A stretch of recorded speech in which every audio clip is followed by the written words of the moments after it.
Oh, it's looking good. Coffee's flowing. It's time to get going. Hey, welcome back to Questions Over Coffee. My name's Kevin Smith. It's good to see you again. Want a cup of coffee? Don't forget to like and subscribe so that you don't miss anything that's coming up on Questions Over Coffee. If you have a comment or a question, leave in the section below. We'll get to it just as fast as we can. Today's question is, what does James mean when he calls the man double-minded in James chapter 1, verse 8? Let's go ahead and read this passage together. To get a little bit of the context, what we're going to do is read verses 6 through 8. Let's read that together. But he must ask in faith without any doubting, for the one who doubts is like the surf of the sea, driven and tossed by the wind. For that man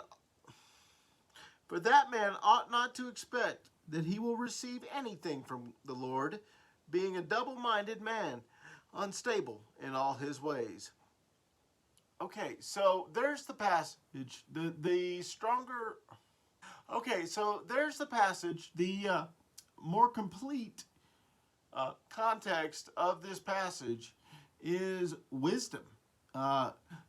James starts out the book by saying, if anyone lacks wisdom, let him ask of God, and God will dump it on him, okay? And then he gets to this passage where, but he has to believe that God will give it to him. Otherwise, as James said, this man is like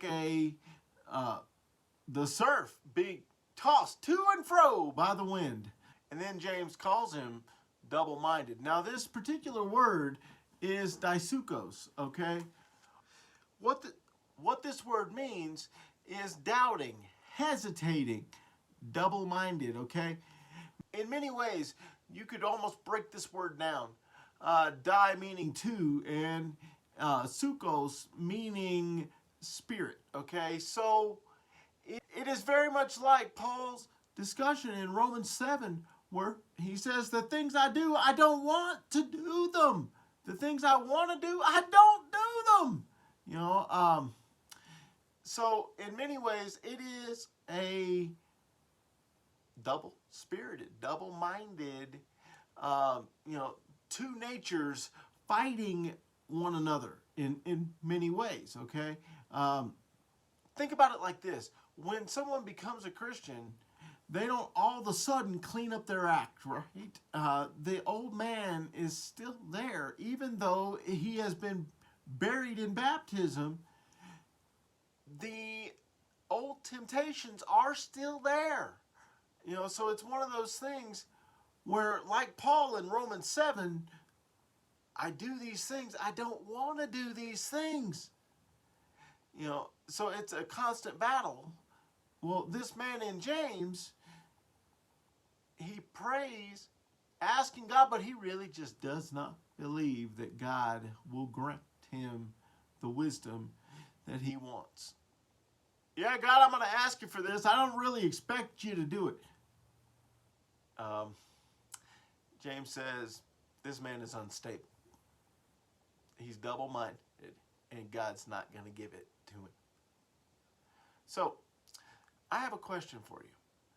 What can we do to trust God more and believe that he will give us the wisdom that we need to deal with life the way he wants us to deal with life? Leave me a comment in the section below. Don't forget to like and subscribe so that you don't miss anything that's coming up on Questions Over Coffee. Thank you for our time together today. I look forward to the next time. Keep pressing forward.